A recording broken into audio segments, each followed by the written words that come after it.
నమస్తే, welcome to dot news. నేను Anusha. AP కమలం పార్టీ రాష్ట్ర అధ్యక్షురాలు దగ్గుపాటి పురంధేశ్వరి రాష్ట్రంలో బీజేపీ మూలాల్ని పెకిలిస్తున్నారా?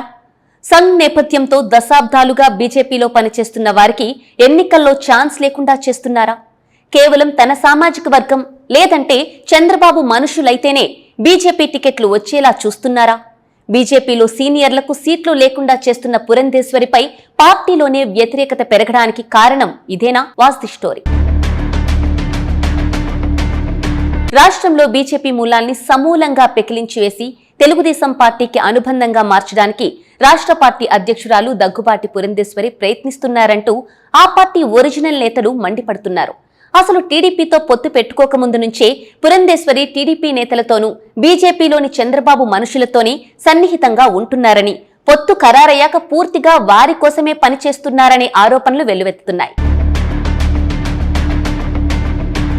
ఎన్నికల సీట్ల సర్దుబాటు వ్యవహారం మొదలైనప్పటి నుంచి దశాబ్దాలుగా పార్టీ కోసం పనిచేస్తున్న వారి కోసం కాకుండా తన సామాజిక వర్గం చంద్రబాబు మనుషులకు సీట్లు ఇప్పించడానికే ప్రాధాన్యత ఇస్తున్నారని, ఇతర సామాజిక వర్గాలను అనగదొక్కే ప్రయత్నాలు చేస్తున్నారని సీనియర్లు ఆవేదన వ్యక్తం చేస్తున్నారు. ఇదే అంశంపై రాష్ట్రంలోని పలువురు సీనియర్ బీజేపీ నేతలు కేంద్ర పార్టీ అధ్యక్షుడు జేపీ నడ్డాకు కొద్ది రోజుల క్రితం లేఖ కూడా రాసిన విషయం బహిర్గతమైంది.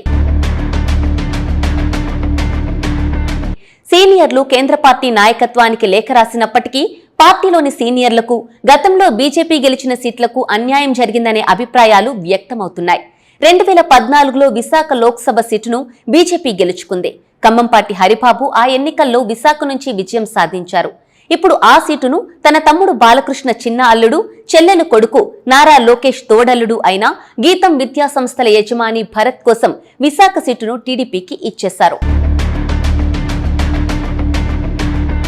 గత ఎన్నికల్లో విశాఖలో టీడీపీ తరపున పోటీ చేసిన భరత్ దారుణంగా ఓటమి చెందారు.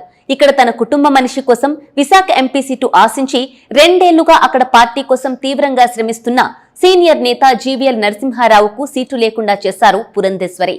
కేవలం తన సామాజిక వర్గం కానందునే జీవీఎల్ కు విశాఖ ఎంపీ సీటు దక్కకుండా పురంధేశ్వరి చక్రం తిప్పారనే అభిప్రాయాలు వ్యక్తమవుతున్నాయి. విశాఖలో పార్టీ కార్యాలయం ఏర్పాటు చేసుకున్న జీవీఎల్ కేంద్ర ప్రభుత్వ ప్రాజెక్టుల ప్రారంభోత్సవాలు, శంకుస్థాపనలకు పలువురు కేంద్ర మంత్రులను విశాఖకు రప్పించారు. వారితో వచ్చే ఎన్నికల్లో జీవీఎల్ విశాఖ నుంచి పోటీ చేస్తారని కూడా చెప్పించారు. ఎన్నికలను దృష్టిలో పెట్టుకుని అనేక సామాజిక వర్గాల వారీగా సమావేశాలు ఏర్పాటు చేశారు. జీవీఎల్ నరసింహారావు కమ్మ సామాజిక వర్గానికి చెందిన వ్యక్తి కాకపోవడం వల్లనే ఆయన్ను వ్యూహాత్మకంగా పక్కకు తప్పించారనే టాక్ విశాఖ బీజేపీలో నడుస్తోంది. చంద్రబాబు, పురంధేశ్వరి, బాలకృష్ణ ముగ్గురు మాట్లాడుకొని ఆ సీటు టీడీపీ ఖాతాలో పడేలా చక్రం తిప్పారు. పురంధేశ్వరి తీరుపై ఒరిజినల్ బీజేపీ నేతలు తీవ్రస్థాయిలో మండిపడుతున్నారు. పార్టీ కోసం కష్టపడుతున్న నిజమైన నేతలకు అన్యాయం జరుగుతోందంటూ ఆగ్రహం వ్యక్తం చేస్తున్నారు. ఆంధ్రప్రదేశ్ బీజేపీలో ఆర్ఎస్ఎస్ సిద్ధాంతాలు, బీజేపీ విధానాలు పక్కకు పోయాయనే అభిప్రాయాలు వ్యక్తమవుతున్నాయి. పురంధేశ్వరి ఆలోచనలు మాత్రమే అమలవుతున్నాయి అంటున్నారు. రాష్ట్ర పార్టీ మొత్తాన్ని పురంధేశ్వరి తమ సామాజిక వర్గానికి చెందిన వారితో నింపేసిందని మండిపడుతున్నారు. ఇలా అయితే రానున్న రోజుల్లో రాష్ట్రంలో బీజేపీ మనుగడే కష్టమవుతుందనే అభిప్రాయాన్ని వ్యక్తం చేస్తున్నారు. Please subscribe .news.